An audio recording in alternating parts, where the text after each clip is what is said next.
And every year I see more and more life in here. Wow. That is a beautiful potato right there. Our Ruth Stout potatoes have died back, and now we get to see what's underneath all that hay. Well, this is year 3 of growing in this hay bed, this Ruth Stout bed. Our first year of growing potatoes in here, we did all right. Our second year, we had a massive harvest. We made a couple of changes this year, and so we're about to see how productive we were. But let me tell you a couple of things we did to try to prevent the voles from coming in and attacking our potatoes this year. And we'll see as we progress through this harvest if they had any impact at all on the damage that the voles did in previous seasons. Now, the first thing I did at the very beginning of the season, I pulled all of this hay back and I put some hardware cloth underneath.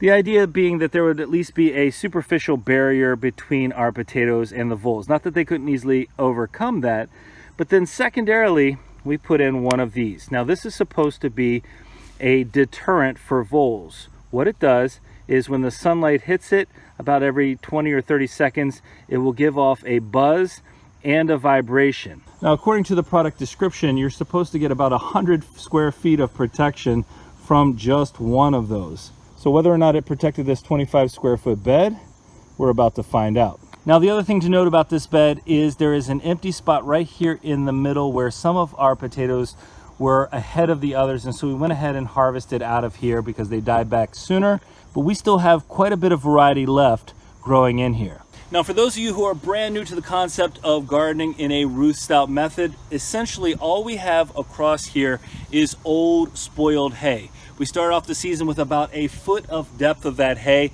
and we planted our seed potatoes right down in it.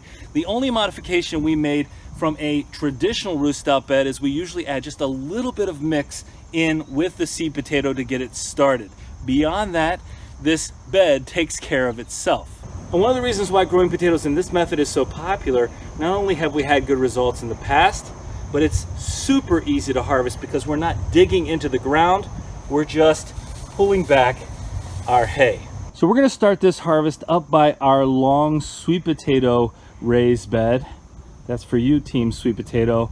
And we're going to get in here right at the very beginning spot, and we're going to start pushing back some of this hay. Now, you're going to notice there's still some green life left in this part of the bed, but everything else is finished off, so we're going to harvest it all at once. Now, when I say this is an easy method of harvest, now you can see all I'm doing is pulling this hay back, and here we have our first potato of the harvest, the Superior White. Now, it looks to me like we're about to get some pretty good thunderstorms coming in here, so I may have to divide this harvest up just a little bit. But take a look at this, right up against, there you go, right up against our wall here. So what I'm going to do here, I'm actually going to pull the hay back as I go and just pull it out into a pile. And I think you can tell this isn't very deep now. It's really shrunk down probably to about 5 or 6 inches of that hay, because again, as that hay composts and breaks down, it's going to get less and less, but there's still plenty of area for our potatoes to grow in. So we've got a mixture of sizes here so far at the start, but I'd say that's a pretty nice potato. A couple of nice potatoes coming in here at the beginning of our harvest. Oh, now this is interesting. This particular one has tons of babies, tons of tiny potatoes on it, and just a few of the larger ones. So I would say here is an area where we had a pretty good amount of shade actually from our sweet potato plants.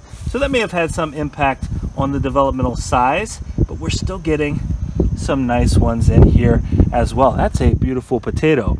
I don't see any disease. I don't see any problems with it. I haven't seen any damage either. So I would say that puts us off to a pretty good start. Well, I had to stop my harvest just a little ways in because we got a ton of rain. You can see this is actually pretty soaked right now. But these Superior White potatoes are looking a little bit on the smaller side. Now, we planted 8 of the Superior White seed potatoes. Oh, here we go. There it is. That's what we're looking to see here from this variety. These look a lot nicer than those ones at the very beginning. I'd say our first bit of vole damage here that we're coming into, but these look really nice. Yeah, that's a beautiful set of potatoes. Again, you can see growing right here on the surface. No soil needed, just in this hay. All right, I'm gonna move the camera around so as I keep pulling these out, you can get a better view. You know, I think with this Ruth Stout method, I will always come back to one point in particular, and that is just the ease with which I'm able to harvest these potatoes. I remember just being marginally impressed with the results the first year of growing in here. But even then, even that first year, the ease with which we were able to get in here and get these potatoes out, I mean, it doesn't take a lot of time. Now here's an example with this potato that didn't get covered well enough by the hay. It must have made its way to the surface and I didn't see it. Some of that solanine creating that greening. This is not a potato that we'd want to eat. All right, I'm far enough into the bed now where I can just pull this right off to the side. It's really cool to see this development, the way these are looking. One thing I think I would have liked to have done a little bit better of a job with this season, and you can see we're still getting some nice potatoes out of here, but we didn't come back through and add as much hay back to the top as it broke down as we should have, in my opinion. I mean, still, the potatoes in here are looking nice, but we could have done a better job with that for sure. That's a part of the process anyway. As it's sitting in here, look at these, just right there on the surface. A little bit of damage, a little bit of vole damage to this one. I'm definitely seeing less damage so far than last year though, so that's a big deal. Oh, let's get down here. We got to get in here really close for this. Just a nice uncovering of these potatoes. 1, 2, 3, look at them. Just like that. The superior weight potatoes looking pretty good so far. Not massive, but that's some good sized potato there. Now, one thing to note with this hay, as I am harvesting, as I'm going down this bed, I'm just placing the hay right back where it was before, and we'll come out here and we'll add more hay to it so they can go into the winter and continue that process of breaking down until we're ready to plant for year 4 next season. You know, during this harvest, I like to get really up close with this. I want you to see and experience this right along with me. So when I'm uncovering these potatoes, you're uncovering them with me as well.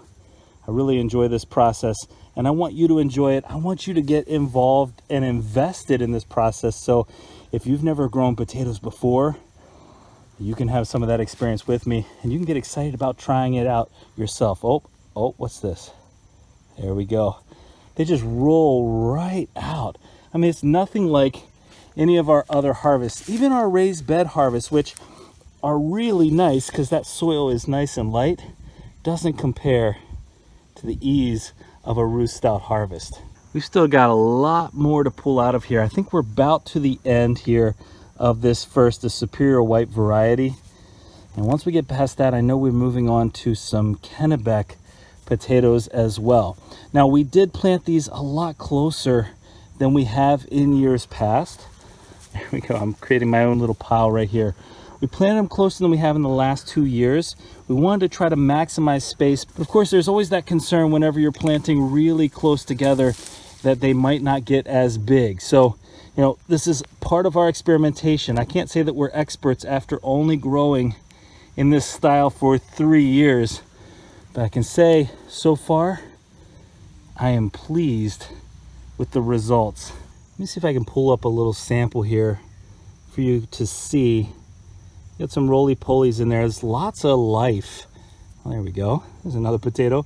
There's lots of life in this hay. You know, it's one thing I can say about it. It starts to feel more and more like soil every year. And every year I see more and more life in here. Wow. That is a beautiful potato right there. And more beside it. Okay, I'm seeing a little bit of damage here and there. What I can say is that vole deterrent maybe helps some, but we're still having some of that vole damage. It's one of the things, you know, reading all the comments, reading all the feedback about how we should deal with the voles. It's really interesting to see the variety of opinions. You know, if we could go the route of having some owls perched here, maybe that would be ideal. I don't know. But what I can tell you so far is regardless of that vole damage, it's not nearly what it's been in years past. Okay, this is a different variety. We're now moving into our Kennebec potatoes.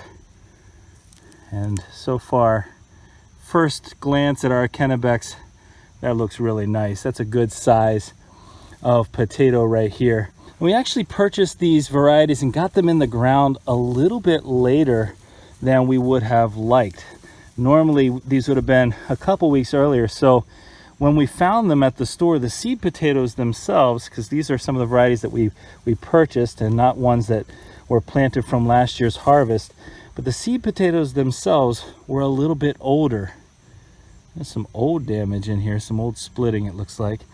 And so that may, play a role in terms of overall performance, in terms of vigorous growth. Sometimes the voles make their way up in here anyway.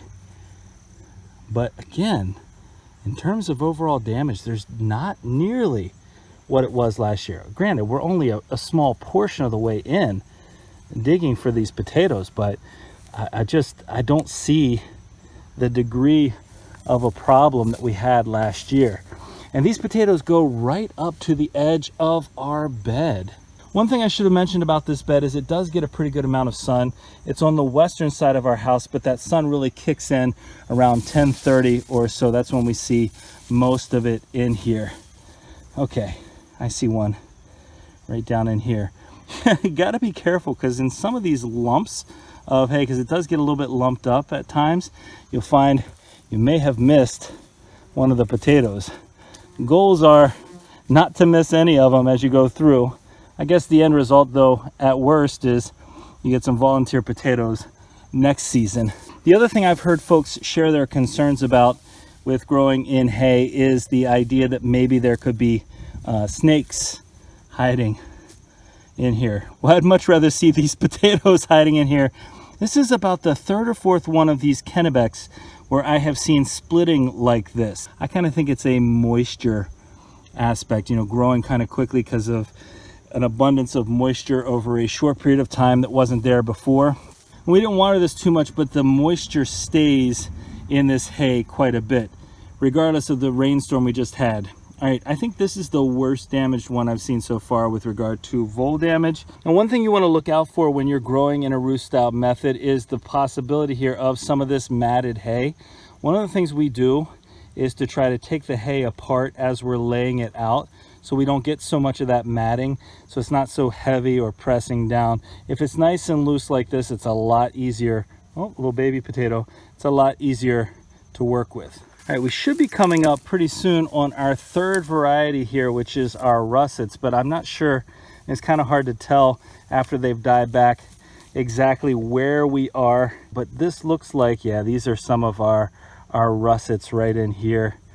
Look at those. They're not massive, but these were a potato I really liked the taste of last year. And I would say they're pretty comparable in size to the ones that we harvested last season as well in our gray containers. Let's get underneath here.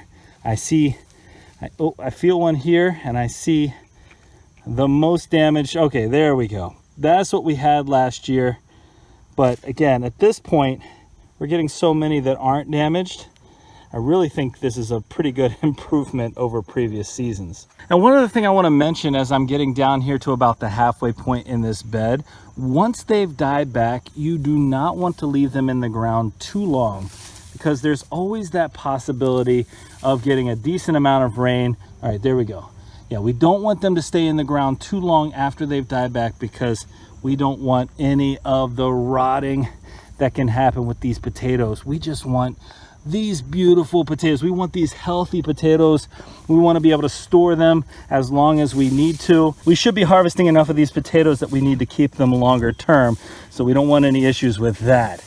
All right, we should now be, I think based on the color of this stem, down to some of our purple Magic Molly potatoes. Now let's see how they did in this Ruth Stout bed. There we go. Here's our first one.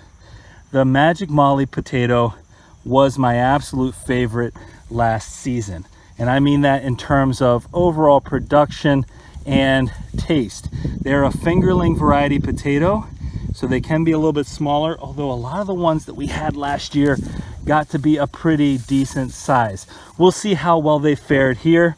It's possible, and I've noticed this since we planted these a little bit late with a little bit older seed potatoes, it's possible they could be a little bit smaller than last season, which is kind of what I'm seeing here. But again, the taste of these purple magic mollies, they're a little bit waxier. They are really nice and sweet. Oh, there we go. One of our other potatoes in there, it looks like. And they're just this beautiful, beautiful dark purple that I really like. Make some purple magic molly mashed potatoes. Let me tell you something. Those are exceptional. All right, let's see what we got attached here. Yeah, just like that. Now, our magic mollies did better in our raised bed last year than this, but still, again, these were old seed potatoes that we planted from last year's crop. And right past our magic mollies, we're gonna have some of our Yukon Golds. But right now, we're right in the middle of these beautiful magic mollies. And one of the things I really like about this experience of experimenting around with different varieties of potatoes in the same bed is learning how well they're going to perform. This is a beautiful magic molly. And then making future decisions based on that. So that includes everything from the closeness, the amount of potatoes we place in one area, that goes to variety. There's just so much to learn as we go through this process. All right, there we go. We had a couple, and I think this is one of them. We had a couple that we left in here accidentally from last year, and they volunteered to come back. And that's something that, well, last year was actually the first time we really experienced that before. It's pretty cool to see them pop up before everything else. All right, here we go. I feel some nice purple potatoes right underneath here. Oh, I am loving this. All right, for those of you who have grown in a Ruth Stout bed before, we would love to know what your favorite variety is in that bed. What has grown the best for you in a Ruth Stout bed?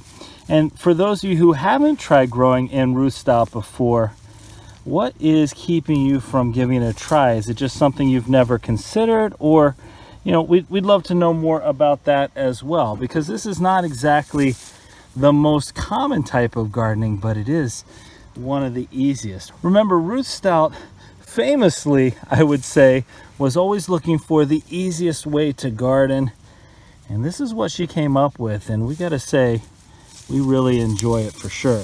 One other thing to note here as I get down toward the end of this bed, there's lots of weeds around this. It actually gets a little bit challenging because the potatoes kind of go off to the side in the grass. So it's kind of hard to mow or weed eat around this. But on the bed itself, really minimal weeds. And if you start to see weeds popping up, all you really have to do is add some more hay on top, and that stops it right in its tracks. All right, here we go. These are some of our Yukon Golds. Yukon Golds are so incredibly popular in this part of the country. Here in Zone 5, Wisconsin, a little bit of damage here on some of these. They're so incredibly popular. I think the taste is really just exceptional. Very versatile potato in many ways, in my opinion. So, we have no problem continually planting those Yukon Golds. Oh, there we go.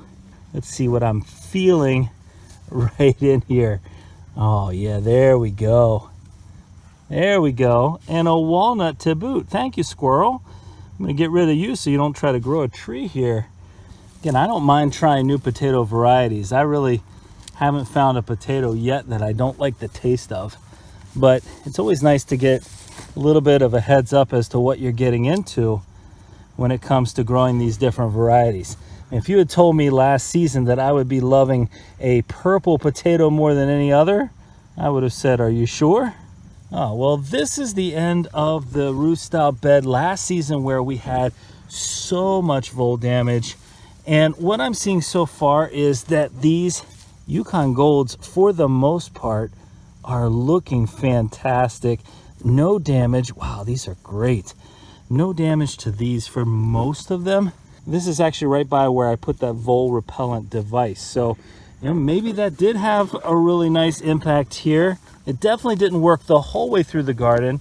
I mean, maybe it also has something to do about the timing for when we got those in here.